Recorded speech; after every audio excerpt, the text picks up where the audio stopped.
warahmatullahi wabarakatuh. Selamat sore kepada para peserta kelas diskusi Akademi Ability yang diselenggarakan oleh Yayasan Peduli Kasih APK. Selamat sore juga kepada narasumber yang saya hormati. Terima kasih juga kepada Harian Surya yang telah merilai di channel YouTube Surya. Terima kasih sudah meluangkan waktunya untuk mengikuti kelas diskusi pada hari ini. Kelas diskusi Akademi Ability pada hari ini mengusung tema perlakuan terhadap anak berkebutuhan khusus di Amerika yang diisi oleh Ibu Dian Justisiana sebagai pembicara. Beliau adalah ibu rumah tangga yang juga seniman kertas.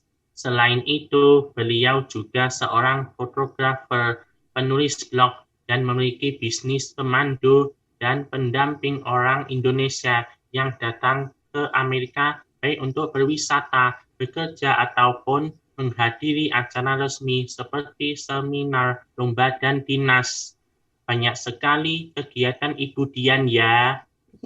Di sini saya Cafi bertugas menjadi moderator yang akan memandu jalannya kelas diskusi Akademi Ability pada sore hari ini. Selanjutnya, saya akan menjelaskan dengan singkat overview Yayasan Peduli Kasih APK. Yayasan Peduli Kasih APK berdiri sejak tanggal 4 April 2012 dengan tujuan mendukung partisipasi aktif APK melalui peran orang tua dan masyarakat. Yayasan Peduli Kasih APK selalu melibatkan orang tua selain membantu APK-nya sendiri. Jadi, Yayasan Peduli Kasih APK memang bukan tempat terapi APK ataupun bukan sekolah. Kegiatan yayasan selama ini terbagi menjadi dua, yaitu di dalam shelter dan di luar shelter.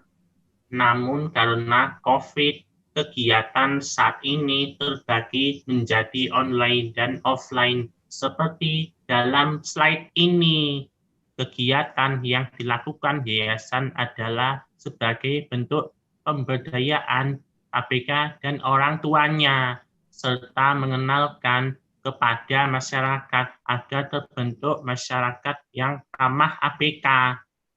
Tempat berkegiatan di Jalan Manyar, Sabrangan 1A, Surabaya, dan di Jalan Manggis, Tengah 458 Pondok, Candrawaru, Sidoarjo. Untuk menjelasnya bisa dilihat di website www.ypedulikasihapk.org atau bisa melalui Instagram yayasan yaitu @ypedulikasihapk. Selanjutnya saya persilakan Ibu Sawitri Retno Hadiati sebagai Ketua Yayasan menjelaskan tentang buku karya APK binaan Yayasan Peduli Kasih APK. Baik, mari kita mulai diskusi hari ini. Belum Mas, aku masih ngomong dulu ya. Ya, makasih Mas Cafi, makasih teman-teman semua yang sudah bergabung, termasuk makasih kepada Bu Dian Justisiana yang telah meluangkan waktu dan mencocokkan jam ya Bu. Di sana jam berapa Bu sekarang? Jam 1 pagi. Oh, ya Allah jam 1 pagi mulai anurat ini. Ya, Ibu terima kasih banyak meskipun kita belum pernah berjumpa fisik ya. Terima kasih banyak. Jadi begini, selain saya ingin mempromosikan buku karya siapa ini Andre di sebelah saya. Halo Andre. Halo. Iya, Andre ini salah satu penulis dari 3 orang yang menuliskan tentang pengalamannya. Jadi Andre sudah umur berapa sekarang? 48. 48, sekolah sampai kelas berapa? 6. Kelas 6 apa? SD. SD. Tapi bayangkanlah, dia kelas 6 SD sudah bisa menulis buku saya aja yang sekolah sampai belum menerbitkan buku ya, maksudnya buku tulisan saya sendiri. Kalau tulisan yayasan sudah sering. Jadi kami sebetulnya itu adalah tidak hanya autis saja, tapi semua ABK, karena pokok pijakannya adalah ini untuk pemberdayaan keluarga dengan ABK, bagaimana mereka mengoptimalkan kebiasaan dari ABK apapun kondisinya, karena pasti ada yang bisa masih bisa mereka kerjakan apapun, walaupun seumpama anaknya diem saja, tidur saja, terlentang saja, tapi pasti masih ada. Dan umumnya seperti Mas Syafi ini, umumnya nilai-nilai spiritual dari ABK itu tinggi. Mas Syafi ini tiap hari itu mesti minimal 5 juz Al-Quran itu diselesaikan. Dia nggak bisa tidur kalau belum menyelesaikan ya. Jadi ada juga ya.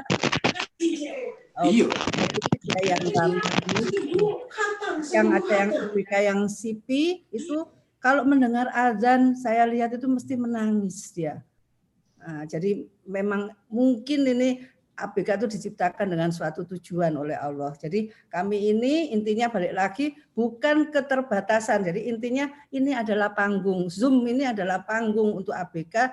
Jadi kami mengajak semua ABK terutama yang bisa lancar baca ya untuk bisa tampil. Tapi kalau tidak bisa ya kita cari cara. Saya sedang mencari cara yang untuk tunarungu ya. Saya sedang mencari cara bersama teman-teman dari Gerkatin maupun sekolah-sekolah tunarungu, tapi akhirnya kami juga memfasilitasi para orang tua yang anaknya belum bisa bicara untuk jadi host, karena kemampuan berbicara, kemampuan mengekspresikan itu adalah salah satu syarat untuk dihargai. Ya, kita memang tidak minta dihargai, tapi kalau kita punya kompetensi, kita punya kemampuan, orang pasti hormat dan insya Allah setara itu akan terjadi. Kembali lagi, mudah-mudahan segala cara kita ini bisa menjadikan ABK bermartabat ya. Dan jangan lupa, nah ini pesan sponsornya karena kebetulan ini kami sudah menerbitkan buku, jadi silakan pesan 80.000 di luar ongkos kirim. Karena ini juga sudah termasuk donasi. Hanya insya Allah gratis dan kegiatan yang terdekat insya Allah kami akan jadi tetap seperti yang disampaikan oleh Mas Syafi tadi ada online dan offline. Yang offline itu ya karena kami kebanyakan middle low kan sasarannya, jadi tetap ada yang offline dan hasilnya adalah hasil karya handicraft. Kebanyakan yang offline dan kami akan insya Allah membuat pamer. Terima kasih Mas Syafi, silakan lanjut. Baik, mari kita mulai diskusi hari ini. Karena kelas ini berupa sharing atau tanya jawab, peserta bisa langsung bertanya secara langsung dengan Ibu Dian atau dapat juga ngetik di kolom chat. Sebelum bertanya, peserta dapat menggunakan fitur raise hand dan pastikan mic sudah ter-unmute. Selamat sore Ibu Dian. Ada apa bisa lagi di sini? Selamat siang, Syafi. Yang pertama, Ibu Dian, bisakah diceritakan sedikit bagaimana bisa sampai tinggal di Amerika dan sudah berapa tahun di sana? Baiklah ya. Terima kasih untuk kesempatan yang diberikan Mbak Retno. Terima kasih Mbak Oki, itu juga Syafi. Saya Dian Justisiana. Awalnya saya di Amerika itu karena suami saya sekolah S2 di sini. Jadi kami memulai berumah tangga di Amerika sepertengahan tahun 98. Jadi sudah hampir 23 tahun saya tinggal di sini, di Amerika.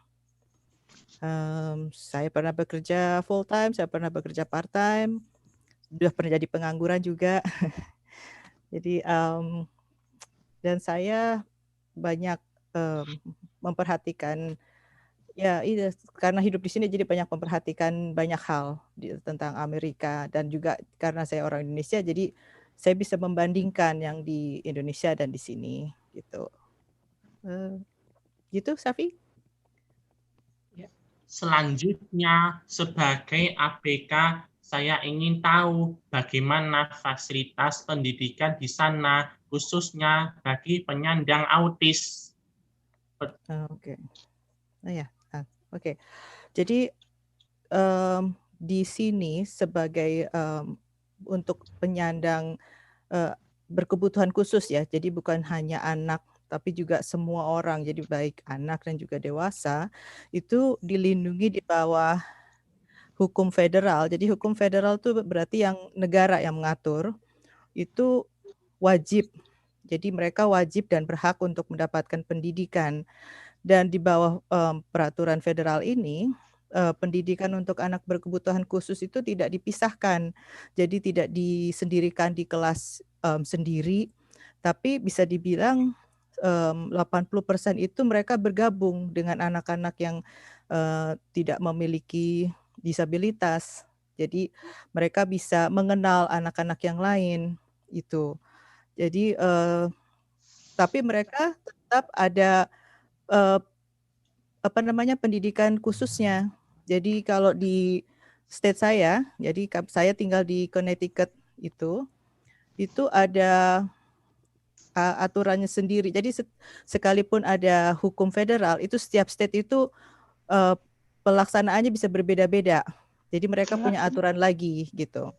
Jadi di bawah state masing-masing itu sekolah, terutama sekolah umum, itu wajib menyediakan pengajaran untuk anak-anak berkebutuhan khusus, termasuk penyandang autisme. Dan itu dilihat per umurnya. Jadi berdasarkan umurnya seperti apa. Jadi kalau di sini ada program yang namanya disingkat sebagai IDEA, itu Individuals with Disabilities Education. Itu kalau untuk anak-anak usia 3 sampai 21 tahun itu jadi di bawah aturan federal itu pendidikan mereka itu gratis. Sama sekali orang tua ataupun legal guardian itu tidak dipungut biaya. Jadi sampai si anak itu menjadi dewasa pun kalau masih butuh pendidikan itu tetap gratis gitu. Sementara untuk anak-anak yang di bawah 3 tahun itu ada programnya sendiri di bawah ADIAS itu berupa pengendanggulangan dini. Jadi karena begitu diketahui diagnosanya, jadi ada pendekatannya berbeda dengan anak yang lebih besar begitu. Terus di bawah cakupan anak berkebutuhan khusus itu selain jadi ada 13 kategori yang di dalam Individuals with Disabilities Education di Amerika. Itu termasuk autisme, terus penyandang buta dan tuli, jadi yang mute sama sekali nggak bisa ngomong seperti Helen Keller, terus juga anak yang atau orang yang mengalami kebutaan, tapi bukan buta yang buta gitu. Jadi misalnya yang harus memakai kacamata yang tebal atau yang matanya juling, jadi tidak bisa sama sekali melihat dengan jelas, itu juga dianggap sebagai berkebutuhan khusus. Terus secara emosional itu memiliki kesulitan. Jadi anaknya tuh mungkin termasuk hyperaktif gitu. Terus ada juga kesulitan mendengar, lalu disabilitas intelektual. Dan disabilitas intelektual ini yang kalau dulu disebutnya sebagai retardation. Ini yang lebih banyak terlihat sebenarnya orang-orang yang disabilitas intelektual ini yang mereka yang terlihat bisa dibilang lebih bergerak di mana-mana bekerja gitu. Saya bisa menemuinya di supermarket bekerja. Terus ada juga kebutuhan khusus yang berupa orthopedic impairment. Jadi yang sama sekali tidak bisa bergerak, anaknya harus memakai kursi roda tertentu. Jadi cuman punya penyakit genetik kemungkinan sepertinya. Terus ada juga yang untuk ADHD dan juga anak-anak yang mengalami specific learning disability. Jadi seperti disleksik, terus disgrafia itu juga termasuk dalam anak berkebutuhan khusus. Gitu. Jadi kalau di sini sesuai apa yang saya ketahui dan pengalaman dari teman saya yang anaknya itu punya disleksia, jadi dia tetap datang ke kelas biasa, tapi nanti pada saat jam tertentu dia dipisahkan untuk belajar khusus terapi dengan guru special ed, dan itu semua disediakan oleh state lewat sekolah tanpa orang tuanya membayar lebih gitu. Jadi anaknya itu sekitar 1 jam 2 jam itu belajar terapi dengan guru tertentu, nanti kembali lagi ke kelasnya, belajar lagi dengan guru yang lain. Itu sedikit gambaran mengenai sistem pendidikan di Amerika untuk ABK. Itu Cafi. Terima kasih, Bu. Ya. Pertanyaan yang ketiga, perhatian pemerintah Amerika sepertinya lebih bagus daripada di Indonesia ya, Bu Dian. Apakah ada jaminan sosial atau kemudahan lainnya bagi ABK dewasa khususnya autisme? Jadi tadi kembali lagi ya, kalau tadi kan saya ceritakan bagaimana jaminan pendidikan itu termasuk jaminan sosial di sini. Jadi tidak dipandang bagaimana seseorang itu kurang, jadi tetap diberikan kesempatan yang sama dengan orang lain. Dan itu contohnya misalnya waktu beberapa tahun lalu State of New York gitu, jadi negara bagian New York, itu gubernurnya itu buta. Jadi secara legal dia itu buta. Jadi dari situ memperlihatkan kalau orang yang termasuk berkebutuhan khusus ya, itu bisa bekerja di jenjang pemerintahan yang termasuk tinggi gitu. Terus kalau untuk penyandang autisme di sini itu lebih pemasyarakatan pengertiannya itu sudah termasuk baik. Jadi tidak ada yang orang yang sampai panik kalau melihat ada anak yang di supermarket misalnya kemudian tiba-tiba marah atau apa gitu kan. Maaf. Terusnya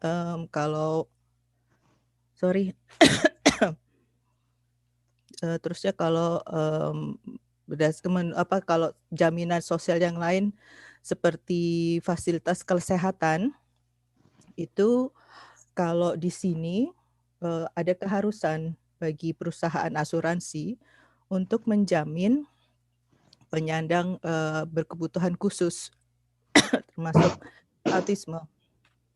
Sorry, saya bisa off sebentar, mau minum sebentar, gatel banget soalnya. Mari. Cafi? Iya. Nah kan tuh nggak apa-apa, nanti kita ini. Ya, nggak apa-apa. Ya teman-teman, jadi memang ini tujuannya adalah supaya kita luas wawasannya ya, bisa membandingkan dan akhirnya bisa ingin lebih baik gitu keadaannya. Oke, jadi nanti ada program-program tentang bagaimana di Belanda, bagaimana di Norwegia, di Australia dan sebagainya. Oke, silakan atau mungkin kalau ada titipan ingin membahas apa, silakan silakan disampaikan pada kami. Mas Syafi ingin membahas apa, Mas Syafi, kalau mau bikin acara? Membahas pekerjaan, ya. Bagaimana BK pekerjaan, terus apa lagi? Bisnis, Allah Akbar, ya. Bisnis, apa lagi? agama. Oke, terus apa lagi, Nak? Bahasa. Bahasa ya. Nanti teman-teman yang lain boleh usul Indonesia. program yang ingin disampaikan. Nanti Mas Safi jangan lupa membaca chat yang ini ya, yang akan ini yang sudah ditulis. Ini kita membunuh waktu saja karena halo Mbak Retno. Ya, silakan. Makasih tadi jadi gatel banget ini. Maklum lagi winter di sini jadi tenggorokan bisa kering soalnya. Jadi di sini pemerintah federal pemerintah federal itu mengharuskan perusahaan asuransi untuk memberikan jaminan penuh kepada penyandang kebutuhan khusus termasuk autisme itu, dan itu di bawah Obamacare ya. Jadi the Affordable Care Act itu ada aturan tambahannya. Jadi perusahaan asuransi itu tidak boleh mematok jumlah sekian. Jadi kalau misalnya ada anak berkebutuhan khusus yang butuh perawatannya itu sampai dia dewasa, sampai dia tua gitu ya, itu perusahaan asuransinya tidak bisa mematok kalau sudah sekian ribu udah nggak bisa dibantu lagi. Nah terus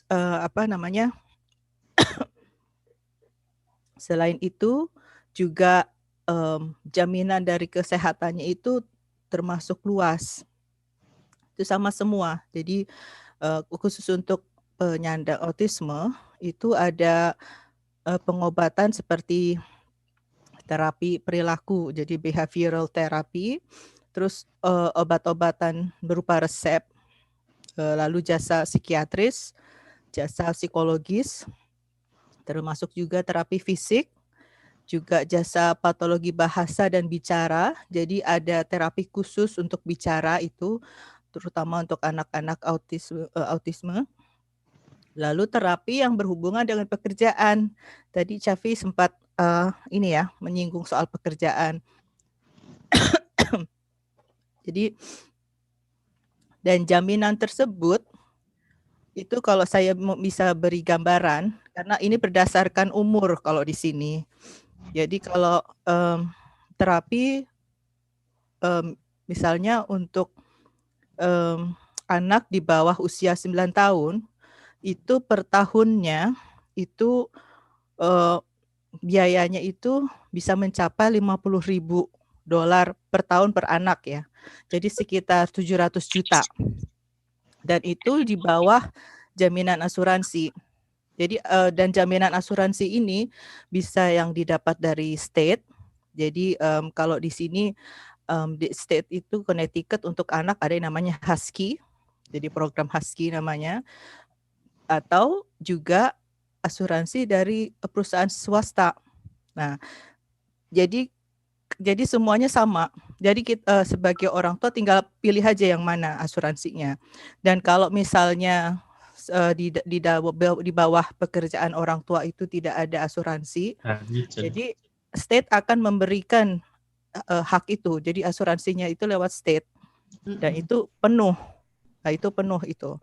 Jadi kalau misalnya anak di usia antara 9 tahun sampai kurang dari 13 tahun, itu biayanya itu bisa mencapai $35.000 per tahun per anak, atau sekitar 500 juta. Jadi semakin anak itu tambah usianya, biayanya itu semakin berkurang. Jadi dan berdasarkan aturan dari Obamacare, dari Affordable Care Act, anak yang sudah mencapai usia dewasa, jadi di atas 18 tahun, itu masih bisa mengikuti asuransi orang tuanya sampai dia berusia 26 tahun. Jadi untuk orang tua yang memiliki anak yang menyandang autisme itu jadi lebih fleksibel. Jadi mereka tidak perlu yang namanya stres memikirkan anaknya masih bisa terapi atau enggak, atau mendapatkan obat-obatan. Nah, begitu. Itu sedikit gambaran mengenai jaminan kesehatan untuk anak berkebutuhan khusus, terutama autisme. Chafi? Ya. Ya sayang, lanjut. Dari cerita Ya sayang.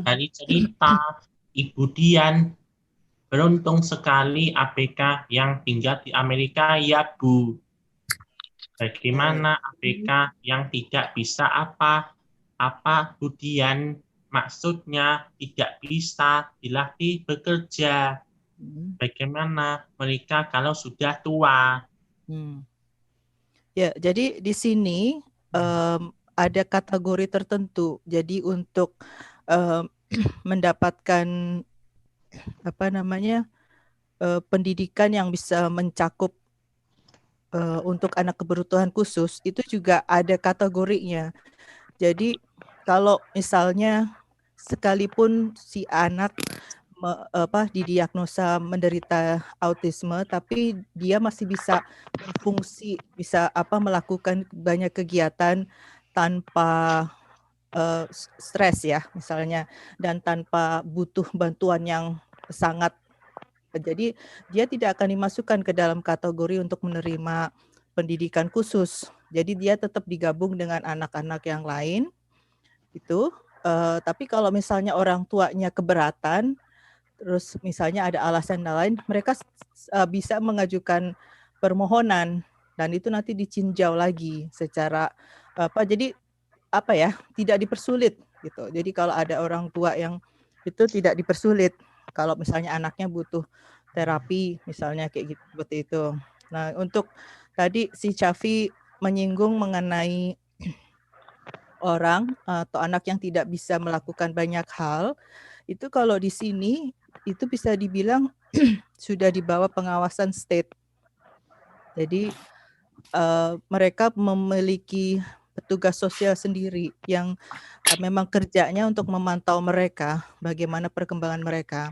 Bahkan state itu bisa memberikan santunan pada orang tuanya. Jadi kalau orang tuanya itu butuh bantuan, misalnya seperti perawat khusus, itu state bisa membantu memberikan santunan untuk orang tuanya sekian ratus dolar per bulan gitu.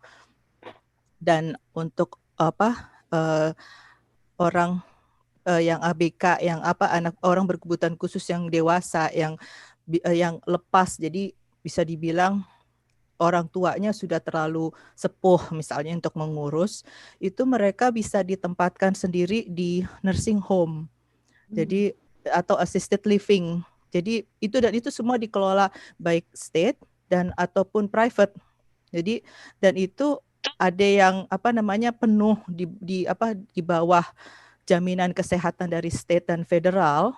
Jadi tanpa keluarganya pusing untuk bagaimana nasibnya saudaranya ini, keluarganya ini. Dan begitu nanti di assisted living itu mereka hidup bersama dengan orang-orang yang berkebutuhan khusus lainnya, dan mereka juga tetap sama mendapatkan terapi, obat-obatan, diperiksa dokter, psikiater, psikologis, itu juga mendapatkan pendidikan. Jadi misalnya seperti membuat prakarya yang sederhana gitu kan, terus menyanyi, terus menari, pelajaran seni. Jadi tetap ada kegiatannya walaupun mereka tinggal di panti itu. Terus ada juga secara sesudah dewasa, itu tadi saya baca di chatnya untuk orang-orang yang menyandang Down syndrome. Nah, di sini di Amerika yang penyandang Down syndrome itu mereka lebih kesempatannya justru lebih besar untuk bekerja dan juga melakukan kegiatan, karena sudah beberapa kali saya menemui orang yang bekerja di supermarket dan juga toko, itu mereka tuh penyandang Down syndrome.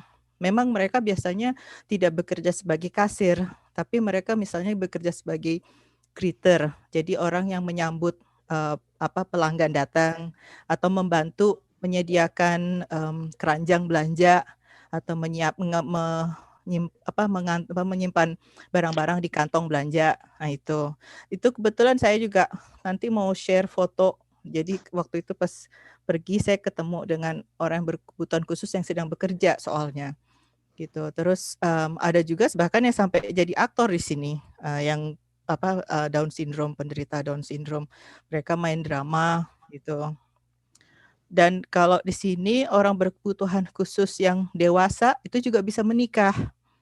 Jadi mereka bisa menikah, tidak ada larangannya. Mereka menikah seperti orang biasa dan mereka diatur di bawah aturan federal untuk bisa untuk menempati rumah atau tempat tertentu, tempat tinggal itu di bawah namanya Section 8. Section 8 ini itu diperuntukkan bagi warga yang tidak bisa memenuhi income yang cukup untuk membayar sewa apartemen atau sewa rumah. Jadi mereka itu diberi bantuan, diberi santunan oleh state dan juga federal. Jadi kebetulan waktu itu saya pernah punya tetangga yang termasuk Section 8 ini. Jadi suami istri itu mereka berkebutuhan khusus. Saya nggak tahu mereka kategorinya apa, tapi secara IQ mereka rendah gitu. IQ-nya rendah. Jadi mereka tinggal jadi tetangga saya dan mereka juga punya anak dan itu sudah diatur. Jadi di sini itu manajemen apartemen tidak bisa menolak kalau ada pengajuan permohonan tinggal bagi warga yang berkebutuhan khusus. Begitu Syafi. Jadi di sini kalau sekalipun orang tidak bisa bekerja, state itu menjamin kehidupan mereka. Gitu. Boleh tanya Bu Dian, Mas Syafi Ya? aku tanya ya, nggih. Kan itu kayaknya kan enak, saya itu takut kalau orang-orang wah kalau gitu kita mau migrasi aja pindah ke Amerika gitu kan atau menuntut gitu ya. Maksud saya begini, pasti itu kan juga dibarengi dengan pajak yang besar dan pengelolaan pajak yang juga bagus ya. Terus kemudian kedua pasti orang tua itu nggak dapat uangnya langsung ya Bu ya, pasti berupa fasilitas ya kan. Ya, tadi Ibu bercerita 500. Nah, itu seperti itu apakah langsung dapat uangnya atau fasilitasnya saja? Jadi seperti ini Bu Retno, fasilitas yang diberikan oleh state dan juga federal itu ada dua macam. Jadi sebagai fasilitas kesehatan, jadi misalkan anak A sudah didiagnosa dari kecil menderita autism misalnya, dan kemudian dan itu harus resmi. Jadi diagnosanya itu harus resmi. Jadi bukan cuma dari satu dokter, tapi juga dari psikiatris, juga ada atau psikologis, dan juga petugas social worker yang memeriksa secara klinis. Jadi nggak bisa abal-abal gitu ya. Jadi dan orang tua juga nggak bisa memaksa, oh ini anak saya autisnya harus dapat santunan. Enggak, jadi harus ada kategorinya juga. Mereka ada aturannya termasuk ketat gitu, terutama di dalam program pendidikannya. Siapa yang bisa dibilang lolos dalam tanda kutip itu untuk masuk kategori anak berkebutuhan khusus yang dibantu penuh. Nah itu bantuannya itu kalau pendidikan semua anak di sini gratis gitu. Jadi sekalipun anak itu berkebutuhan khusus pun kelebihannya nanti misalnya dia butuh terapi khusus setiap berapa hari dalam seminggu di sekolah, itu udah termasuk di dalam anggaran sekolahnya gitu. Jadi sekolahnya yang mengajukan. Jadi kalau pada saat misalnya saya mendaftarkan anak saya ke sekolah A dan kemudian didiagnosa anak saya disleksik. Nah, untuk kemudian harus ketemu dengan guru special ed ya, special education. Dan itu anggarannya kan lebih jadinya, tapi bukan dikenakan ke saya, tapi sekolahnya itu mengajukan ke state. Nah, itu termasuk fasilitas yang didapat oleh orang tuanya. Kemudian, kalau nanti pada saat anak yang berkebutuhan khusus ini memang butuh secara fisik butuh hal yang lebih lagi, misalnya butuh kursi roda, butuh rumahnya harus dibangun dengan tambahan tertentu, misalnya ditambahin undakan supaya kursi rodanya bisa masuk ke rumahnya, atau anak itu harus butuh seperti popok segala macam, itu state memberikan santunan. Setahu saya itu setiap anak ada yang bisa mencapai $1.000 per bulan. Itu anak yang berkebutuhan khusus. Makanya di sini ada beberapa orang tua yang mengangkat anak yang berkebutuhan khusus, anak yang disabel, karena mereka dapat santunan dari negara, gitu, dari state dan negara, gitu.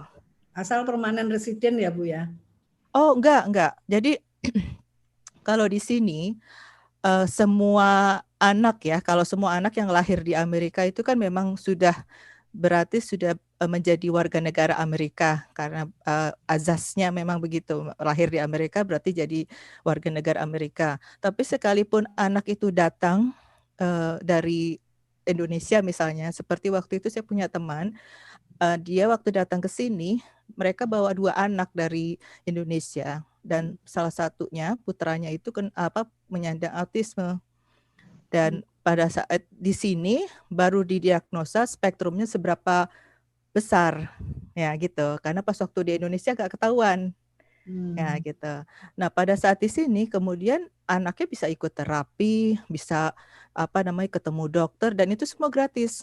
Seperti tadi yang saya singgung, mereka mendapatkan jaminan kesehatan di bawah state. Jadi program Husky A itu khusus untuk anak-anak yang tidak punya asuransi kesehatan lewat pekerjaan orang tuanya. Nah, kayak gitu. Jadi dan pendidikannya pun di sini gratis. Bahkan waktu itu teman saya sempat mengajukan permohonan ke perwakilan rakyat di sini ya. Perwakilan rakyat di sini namanya representatif. Kebetulan kami juga tahu namanya Rosa De Lauro, itu dari kota New Haven. Itu dia memohon untuk ada tambahan terapi bicara karena anaknya yang tadinya bisa bicara, ya mungkin karena waktu itu kan dianggapnya anak balita kan ngomongnya masih cadel ya, masih belum bisa jelas. Tapi begitu di sini kan anaknya udah umur 7 tahun, 8 tahun dan belum bisa bicara. Jadi permohonan untuk terapi bicara, dan itu nggak ditolak karena misalnya ini anak bukan anak Amerika nih, nggak bisa nih. No, tetap. Jadi tetap di sini yang namanya haknya itu sama. Nggak ada perbedaan gitu. Nggak ditanyain kamu warga negara mana atau ibu kamu dari negara mana. Nggak ada kayak gitu. Ya, silakan Mas Capi. Ya. Orang tuanya nanti meninggal, mereka tinggal di asrama, tapi ya Bu, terjamin sekali masa depan para ABK di sana. Ya, jadi di kota tetangga saya itu namanya kota New Haven, itu kota ketiga terbesar di state saya. Itu ada yang namanya group home. Nah, group home ini seperti housing, jadi seperti komplek apartemen, tapi dikhususkan untuk orang-orang yang sudah dewasa. Jadi ini dewasa ini di sini di atas 18 tahun dan 21 tahun yang masih ingin mandiri tapi tetap butuh bantuan. Nah, kebetulan saya sering melewatinya. Dan setiap kali pasti ada kegiatan mereka keluar rumah, keluar apartemen, mereka diajak jalan berkeliling untuk mengenal lingkungan oleh yang special ed teacher-nya atau juga pelatihnya untuk mengenal. Dan itu rata-rata mereka adalah penyandang Down syndrome. Gitu. Jadi saya lihat grup sebanyak 5-6 orang. Mereka belajar untuk menyeberang jalan misalnya yang di depan apartemen itu. Mereka belajar untuk melihat rambu-rambu lalu lintas, begitu. Dan itu kalau fungsi mereka lebih tinggi lagi. Jadi kan yang saya perhatikan itu kan sesuai dengan tingkat IQ mereka. Itu ada yang tinggal di sana dan juga bekerja. Jadi mereka belajar naik bus sekolah. Jadi kadang ada rombongan yang naik bus sekolah, nanti diajarkan bagaimana untuk membayar di bus, diajarkan bagaimana misalnya melihat, harus berhentinya di sini, harus menarik tali di busnya untuk berhenti, harus ngomong apa misalnya kalau ketemu dengan supirnya gitu. Dan biasanya supirnya selalu siap membantu kalau ada orang yang berkebutuhan khusus begitu. Terus tadi saya juga membicarakan assisted living. Jadi orang-orang yang butuh tinggal di panti khusus nursing home, ya itu juga terjamin di sini. Dan biasanya itu tergantung bagaimana keluarganya, karena ada yang memilih nursing home yang di bawah state atau yang private. Nah, kalau private itu bayar sendiri yang pasti. Dan itu biasanya keluarga yang mampu. Nah, gitu Syafi. Bagus sekali fasilitas di sana ya Bu. Sangat jauh berbeda dengan di sini. Di Indonesia, ABK seperti saya tidak mudah untuk membuka rekening di bank. Orang tua harus mengurus pengampuan di pengadilan. Intinya tidak mudah. Bagaimana di sana ya Bu Dian? Kenapa tadi? Sorry, tadi sambil baca ini chatnya mengenai pengadilan. Syafi bisa mengulangi lagi? Saya tidak mudah untuk membuka rekening di bank. Orang tua harus mengurus pengampuan di pengadilan. Intinya tidak mudah. Bagaimana di sana ya Ibu Dian? Ya, jadi kalau di sini tadi kan saya cerita ada orang berkebutuhan khusus yang penyandang Down syndrome yang bisa bekerja. Nah, kalau bekerja di sini itu dibayarnya lewat cek atau berupa direct deposit. Direct deposit itu gaji langsung dimasukkan ke dalam rekening bank. Jadi berarti mereka punya rekening bank. Jadi kembali ke tingkat kecerdasan dari orang yang berkebutuhan khusus tersebut. Kalau IQ-nya itu cukup untuk mengerti bagaimana perhitungan uang, jadi dia bisa melakukan kegiatan hukum selayaknya orang ke bank atau bisnis. Karena kalau di sini kan aturannya begitu berusia 18 tahun sudah legal melakukan kegiatan hukum seperti itu, bekerja, dibayar, membuka rekening bank. Kecuali yang memang tidak bisa, itu mereka punya namanya legal guardian. Jadi selama mereka masih butuh, orang tua mereka atau keluarga mereka, kakak mereka itu yang bisa menangani mereka, itu dianggap legal guardian, dan mereka yang mengatur keuangannya. Tapi di sini jarang yang namanya orang berkebutuhan khusus butuh yang namanya rekening bank, kecuali mereka bekerja. Begitu Syafi. Semoga suatu saat nanti saya benar-benar bisa bertemu dengan Ibu Dian ya. Saya ke Amerika. Semoga pandemi COVID ini segera berlalu. Doakan ya Ibu Dian. Ya, insya Allah, amin. Pertanyaan yang berikutnya.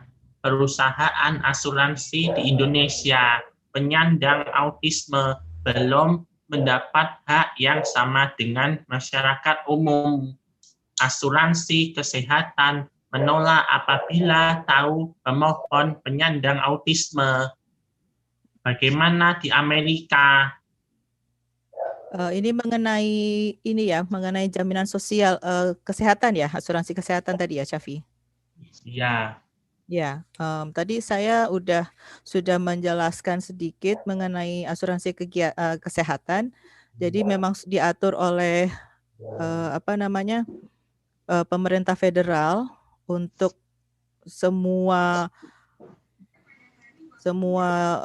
perusahaan asuransi kesehatan itu harus yang namanya menangani atau memberikan fasilitas, memberikan jaminan penuh untuk anak-anak atau orang yang berkebutuhan khusus. Ya. Itu jadi tergantung bagaimana perusahaan asuransinya. Jadi mereka punya preminya seperti apa, health plan-nya seperti apa. Tapi tetap aturannya itu harus. Jadi di situ harusnya itu beneran harus.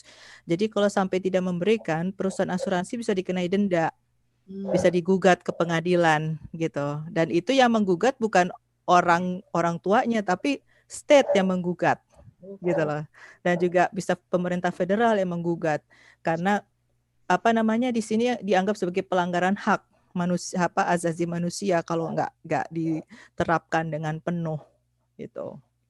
Gitu Syafi. Jadi di sini yang namanya jaminan kesehatan, asuransi kesehatan itu bisa dibilang tidak memandang bulu, terutama orang yang berkebutuhan khusus itu sudah dijamin oleh pemerintah sendiri untuk mendapatkan itu.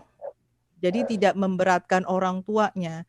Jadi nggak semua, kalau orang Jawa bilang nggak pate o duit terus, nah gitu maksudnya, gitu kan. Jadi kalau pada saat si anak itu didiagnosa menderita autism misalnya atau Down syndrome, itu dari pihak rumah sakitnya itu sudah ada pendekatan sendiri. Di rumah sakit itu ada petugas sosial, social worker yang sudah diberikan tugas untuk apa? Untuk mengamati itu. Jadi kayak seperti misalnya kalau saya jadi petugas sosial, kemudian saya disuruh, oh ini si Syafi, dia menyandang autism. Nah dari kecil tugas saya untuk mengamati kamu itu, dan itu saya yang menyalurkan orang tuamu untuk, oh ini bisa ikutan program ini, oh ini bisa mengajukan permohonan ini. Jadi selalu ada yang namanya upaya untuk membantu. Jadi nggak ada orang tua yang kebingungan mencari bantuan untuk anak-anaknya. Iya. Saya boleh tanya lagi Bu Dian, maaf ya Mbak Sapi, ya. Jadi gini, kemarin itu beberapa tahun yang lalu kami pernah mengajukan ke asuransi terhadap seorang anak yang yatim piatu gitu Bu. Itu asuransi manapun menolaknya. Jadi itu berarti mungkin belum kuat jaringannya ya Bu ya. Berarti perlu sosialisasi ke perusahaan asuransi gitu ya. Itu karena kalau saya melihatnya karena perusahaan asuransi di Indonesia itu tidak diatur atau tidak mendapatkan pengaturan ketat dari pemerintah pusatnya. Gitu. Kalau di sini kan walaupun itu bisnis, jadi walaupun itu berupa bisnis ya, asuransi kesehatan itu, tapi pemerintah itu pusat dan pemerintah state itu memberikan aturan kuat sebagai landasan untuk mereka, bagaimana mereka bekerja. Nah, begitu. Terus jadi seperti yang tadi saya sebutkan, kalau sekarang kan di sini kan di bawah programnya Obamacare ya, Affordable Care Act. Itu satu dari aturannya itu adalah aturan pihak asuransi. Jadi perusahaan asuransi itu tidak bisa menolak seseorang yang mengajukan asuransi kesehatan walaupun mereka punya penyakit bawaan atau keadaan yang sebelum dapat asuransi sudah ada. Jadi kalau misalnya anak berkebutuhan khusus sudah mendapat diagnosa, kemudian dia kehilangan asuransi kesehatan lewat orang tuanya, pada saat orang tuanya mengajukan lagi, itu perusahaan asuransi tidak bisa menolak dengan alasan, oh nggak bisa, kan kami nggak tahu kalau anaknya punya autism misalnya gitu. Itu nggak bisa. Jadi karena sudah diatur, jadi di sini itu hampir semua state ya, hampir semua state di Amerika, 46 state plus District of Columbia di mana Washington DC itu mempunyai aturan khusus untuk mengharuskan perusahaan asuransi menjamin anak berkebutuhan khusus mendapatkan kebutuhan yang memang mereka harus dapatkan. Jadi dan itu bukan cuma obat-obatan atau terapi biasa, tapi juga hal-hal yang lain yang memang mereka butuh seperti psikiatri, psikologis, terapi fisik, terus terapi bicara misalnya, atau terapi yang lain, bahasa. Nah, seperti itu, Bu Retno. Ya. Ini screenshot-nya sudah, Bu. Terus kemudian yang kedua saya ingin tanya lagi, sepertinya kan enak, tapi apakah kalau umpamanya orang tua itu tidak care terhadap anaknya, maksudnya umpamanya tidak mau anaknya dibawa ikut aturan itu apakah ada sanksi, Bu?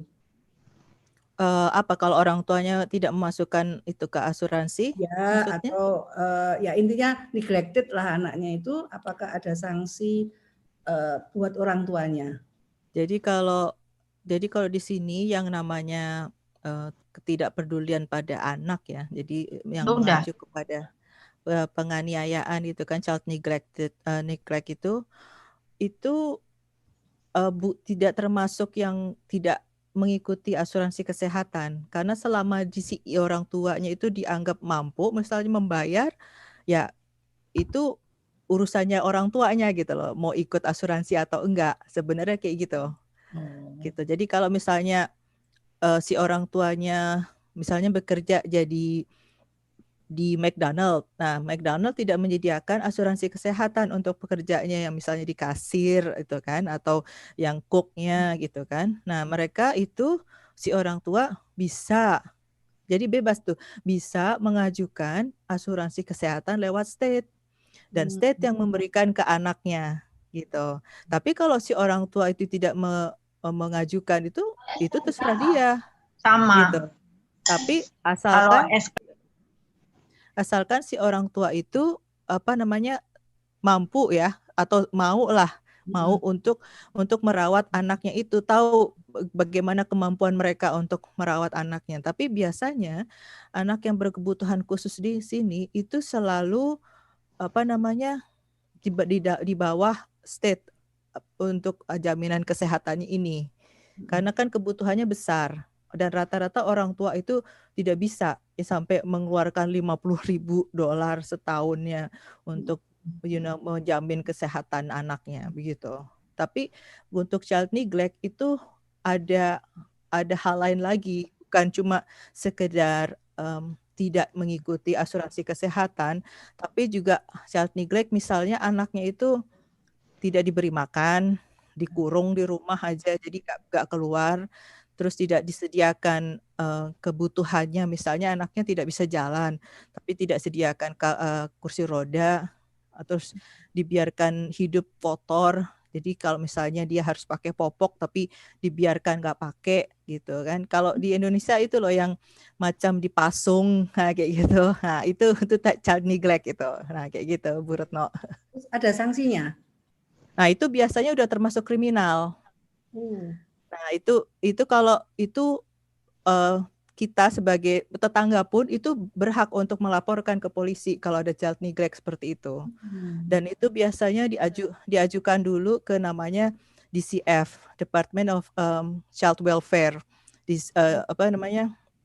atau Department of Child and Family DCFS Service. Nah itu nanti mereka yang mengusut tapi mereka itu kasusnya banyak sekali. Jadi biasanya nunggu lah gitu jadi kayak waiting list kasusnya gitu tapi biasanya selalu ada yang namanya tindak lanjut jadi dilaporkan dulu ke pihak Department of Child Welfare terus nanti diusut nanti polisi turun tangan karena untuk penanganan seperti child neglect yang sudah termasuk kriminal itu laporannya itu harus masuk ke polisi karena mereka yang berhak untuk yang namanya menangkap orang tuanya gitu kan membawa orang tuanya dan nanti pada saat terbukti si orang tuanya itu menelantarkan si anak maka si anak itu langsung dikelola atau dirawat oleh state begitu. Ya. Silakan Bu share screen-nya sudah Bu. Nah, ini salah satu contoh kalau Syafi ingin dan lain-lain ingin tahu bagaimana yang namanya jaminan keselamatan untuk orang yang berkebutuhan khusus. Jadi di dekat rumah saya itu ada anak yang buta. Saya nggak tahu butanya buta seperti apa. Tapi dari kotanya sendiri, pemerintah kota itu menyediakan rambu seperti ini itu untuk memberi peringatan ke para pengemudi untuk berhati-hati. Di situ itu ada anak buta yang tinggal. Jadi jangan asal nyelonong aja kalau nyetir misalnya kayak gitu. Dan dengan adanya kalau ada rambu seperti ini, itu biasanya kalau sampai melanggar itu kemungkinan dendanya itu lebih besar Karena ini kan seperti zona khusus gitu. Nah, ini juga saya mau itu lagi, saya mau bagi lagi Bu Retno. Ya, mau masuk kirim lagi aja ke Bu chat. ya, kirim aja. Oke. Ya. Oke. Saya juga nanti akan tanya sambil Ibu menunggu ya. Jadi tanya tentang deteksi dan pencegahannya, Bu. Jadi kalau umpamanya Ibu hamil itu resiko tinggi terjadinya disabilitas atau seperti pemilihnya itu apa yang akan Ibu ini kan apa pemerintah itu bagaimana sama deteksi dini ya seperti itu. Bentar saya mau upload ini dulu. Ya nggak apa-apa. Yang teman-teman yang nggak apa-apa karena balik lagi memang bukan untuk membandingkan karena langsung, tapi demi untuk meluaskan wawasan kita, baik kita orang tua maupun para decision maker atau para wakil rakyat atau pejabat pemerintahan dan sebagainya. Tujuannya ini adalah itu.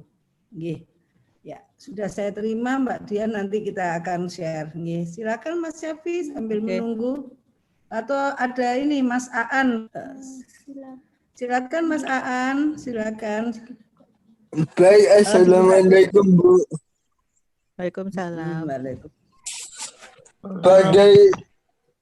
Bagaimana pendapat di Amerika untuk anak-anak sebapak sih seperti terapi, pendidikan, dan sosialisasi di sana itu bagaimana Bu? Terima kasih. Ya, terima kasih Aan.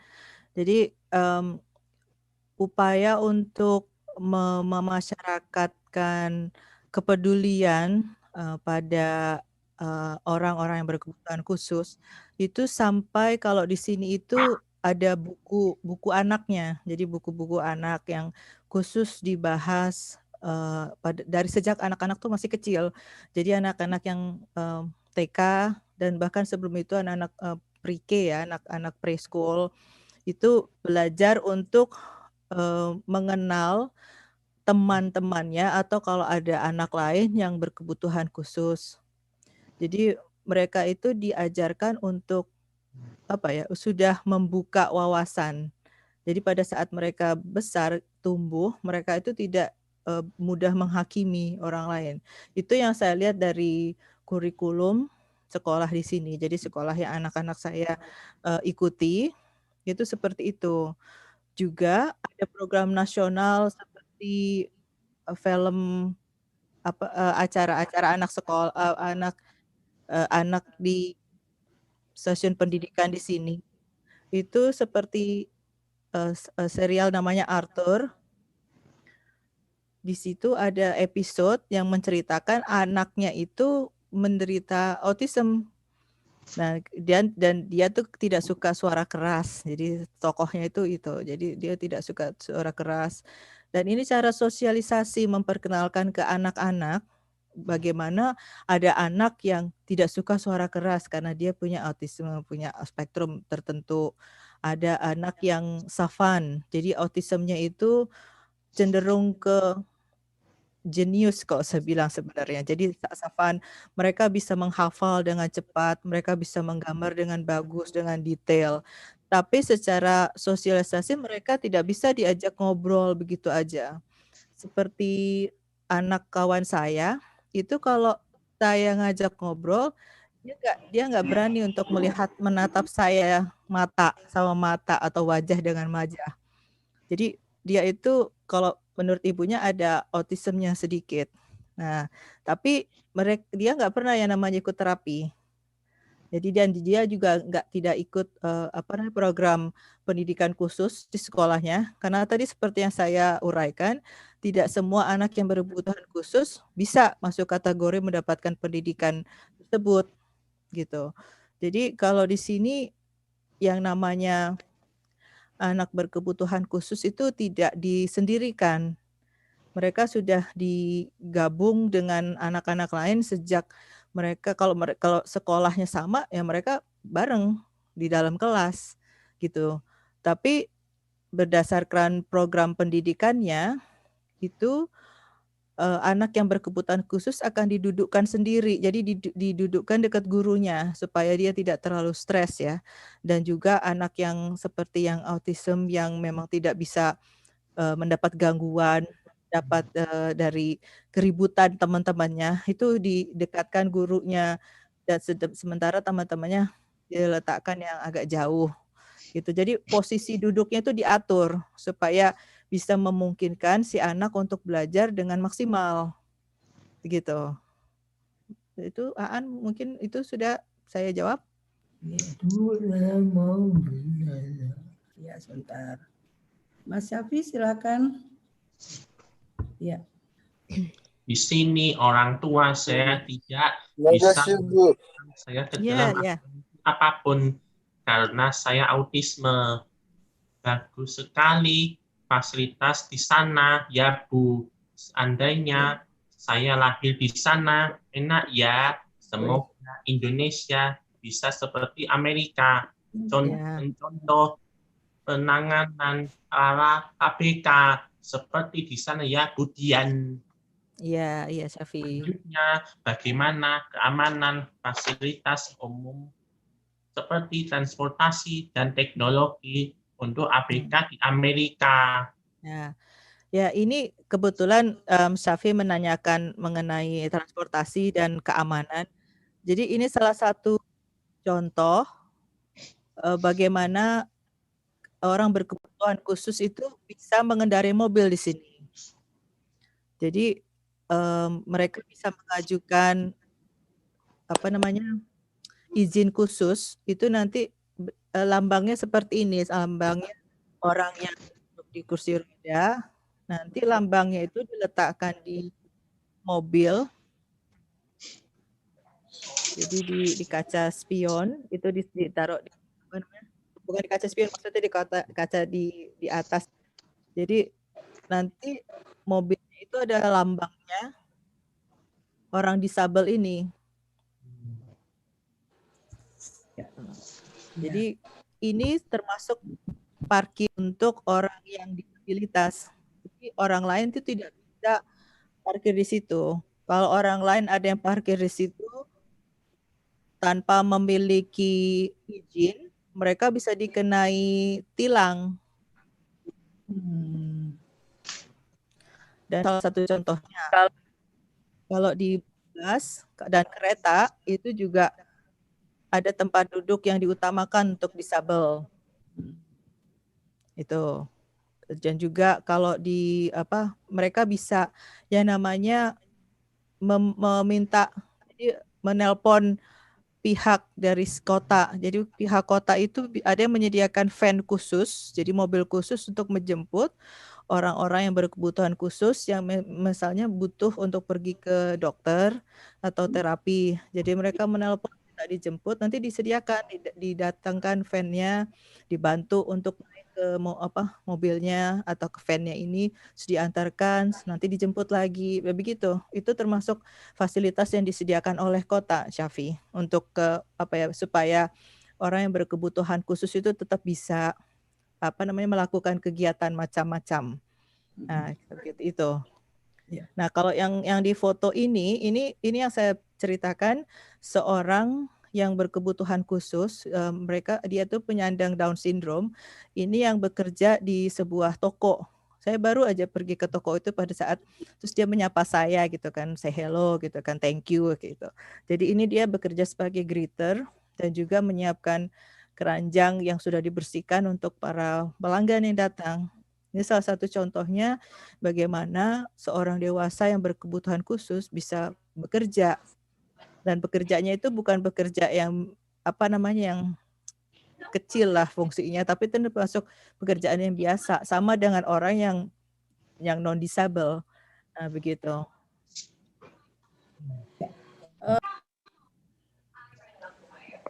Halo? Ada yang tanya chat tuh. Mbak Retno suaranya mute, Mbak Retno. Oke, hanya ingin menjelaskan bahwa yang dimaksud Budian tadi sebagai bekerjanya sebagai greeter di toko itu sebagai pemberi salam, silakan, apa gitu ya Bu ya? Ya, jadi bukan pekerjaan kasir ya. Jadi apa namanya, lebih pada semacam customer service. Nah, Iya, itu. iya. Ini tadi saya lihat ada chat yang mau ditanyakan. Ya, ini Tanyakan saya apa ini? ringkas saja Bu ya, chat-chatnya ini. Jadi sampai umur berapa yang disebut ABK itu layanannya mereka. Terus kemudian kalau ini Andre tadi tanya, kalau cari pekerjaan untuk ABK itu mudah atau tidak, atau prosedurnya bagaimana. Terus kemudian yaitu tadi saya tanya tentang pencegahan atau deteksi dininya bagaimana di sana. Jadi kalau mau mencari pekerjaan di sini itu perusahaan tidak bisa, tidak boleh membedakan semua yang namanya pelamar pekerjaan karena alasan misalnya ras, jadi kulit, warna kulit, agama, kebangsaan, asal negara, dan juga punya penyakit apa, apakah dia disabel atau enggak. Jadi itu sudah diatur, jadi ada undang-undangnya sendiri. Perusahaan itu tidak bisa yang namanya menolak. Jadi mereka bisa memilih, itu harus sesuai tapinya. Bagaimana calon pekerjanya, yes, kalau memang sesuai dengan apa yang mereka butuh. Kalau memang butuhnya seorang yang sedemikian rupa, ya dia nggak bisa beralasan untuk menolak si B karena dia misalnya disabel seperti itu. Jadi semuanya diberi kesempatan yang sama, dikasih tes juga, mereka bertemu wawancara juga, gitu. Dan gajinya pun juga sama, jadi pakai UMR juga, semuanya sama. Jadi bagaimana perkembangannya nanti, apakah pekerjaannya bagus, baru nanti UMR-nya ini naik. Jadi tidak berdasarkan, oh karena si ini tidak disabel, gajinya lebih gede daripada yang ini yang disabel, seperti itu. Dan di beberapa perusahaan itu memungkinkan untuk orang disabel bekerja karena ruangannya itu sudah diciptakan sedemikian rupa supaya orang yang misalnya harus memakai kursi roda itu bisa bergerak manuver dengan leluasa gitu. Jadi misalnya dia seorang programmer tapi dia memakai kursi roda, atau orang yang pendengarannya kurang jadi memakai alat bantu dengar, itu juga bisa bekerja di kantor. Karena saya pernah bertemu dengan orang seperti itu. Dia kerjanya sebagai administrasi di sebuah kantor, dan itu dia memakai alat di belakang kupingnya sini untuk mendengar. Jadi tidak ada yang namanya penolakan karena disabilitasnya itu. Selanjutnya tadi apa, Bu Retno? Ya, tentang apa? Ini deteksi dini dan pencegahan pada ABK, terutama pada ibu atau orang tua yang resiko tinggi. Nah, jadi itu kembali ke masing-masing, Bu Retno. Jadi bagaimana kesiapan ibu, kesiapan orang tuanya. Jadi pada saat di sini, jadi kalau si ibu itu sudah diketahui memiliki kemungkinan resiko tinggi untuk anaknya ini, janinnya ini misalnya memiliki spina bifida misalnya atau Down syndrome, itu nanti dikasih tahu gitu kan, diberikan informasi dari dokternya, biasanya berdasarkan tes amnio kan, tes amnio dari rahimnya, ini anaknya punya genetika yang kurang misalnya begini. Jadi si ibu dan si orang tua itu bisa menyiapkan diri bagaimana kemungkinannya nanti pada saat si anaknya lahir. Juga diberitahu misalkan, oh anaknya ini akan lahir biasa gitu kan, tanpa kelihatan, tanpa dia disabilitas, tapi nanti pada saat umur sekian baru tampak disabilitasnya. Misalnya tidak bisa bicara atau lamban berpikirnya, dan itu sudah ada yang namanya persiapan. Jadi misalnya diberikan informasi terapi yang ada yang di bawah rumah sakit tersebut, misalnya di mana si orang tuanya itu datang periksa, terus kalau misalnya anaknya itu harus berobat terus, obat apa aja, apakah nanti bisa ketergantungan. Jadi upaya untuk membuat calon bayi ya, janin itu pada saat lahir, bayi itu, anak itu bisa hidup senormal mungkin, semaksimal mungkin sebagai manusia layaknya, itu selalu diberikan pilihan gitu. Walaupun ada juga yang misalnya janinnya terlalu terlalu sakit, itu nanti juga dikasih pilihan orang ibunya, apakah mau digugurkan misalnya, ataukah tetap dilanjutkan dengan resiko seperti ini. Jadi selalu pilihan ke orang tuanya gitu. Jadi informasinya itu lengkap. Kalau misalnya si anaknya ada spina bifida, nanti anaknya tidak bisa jalan, seperti apa, itu dialami sendiri oleh kawan saya yang putrinya itu disabilitasnya banyak gitu. Dia tunarungu, dia juga tidak bisa jalan, dan juga agak buta, ada kekurangan penglihatan, dan itu diberitahu bagaimana pada saat dia besar apa kebutuhannya, dan itu jadi mempersiapkan orang tuanya untuk memilih strategi seperti apa nanti. Gitu Bu Retno. Iya.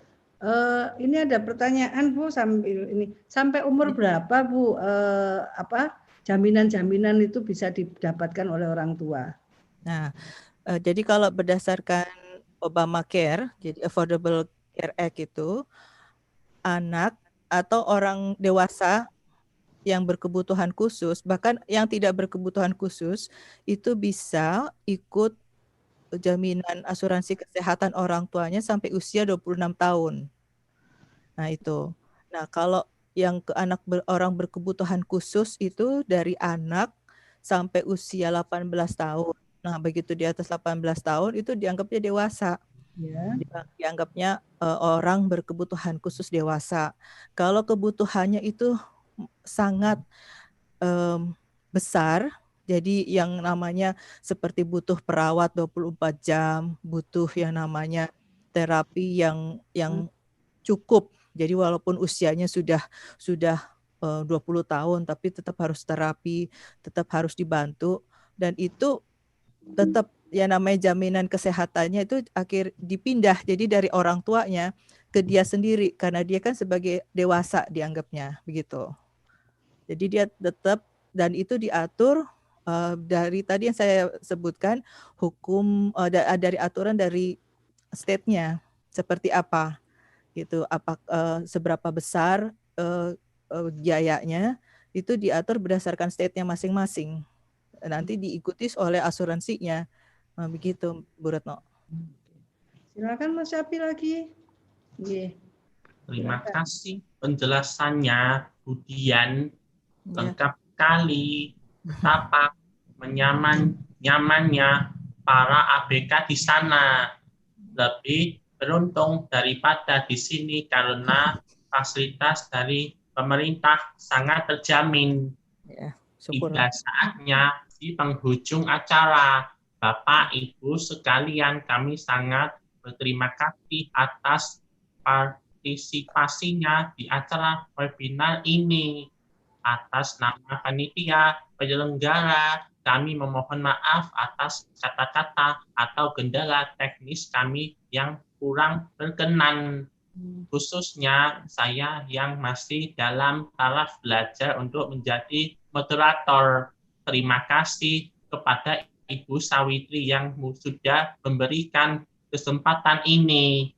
Semoga ilmu yang kita dapat hari ini bermanfaat bagi kita semua. Dan sampai bertemu di webinar Academy Ability yang akan datang, yaitu Yang pertama, tanggal 7 Februari jam 4 sore, dengan dokter mata, Dr. Armanto. Yang kedua, tanggal 8 Februari jam 4 sore dengan Ibu Safitri Ica Indonesia dari Norwegia. Selanjutnya, pada tanggal 10 Februari jam 4 sore juga dengan Ibu Asteria Saro Insong dengan tema mempersiapkan masa depan ABK. Saya Cafi selaku moderator izin undur diri. Sekali lagi terima kasih Ibu Dian dan Ibu Sawitri. Sama-sama. Sama-sama. Terima kasih, Cafi. Warahmatullahi wabarakatuh. Waalaikumsalam. Terima kasih Bu Dian. Ya, sampai ketemu lagi. Sangat menginspirasi. Ya. Terima kasih. Wassalamualaikum warahmatullahi wabarakatuh. Salam. Oke. Ya. Ya.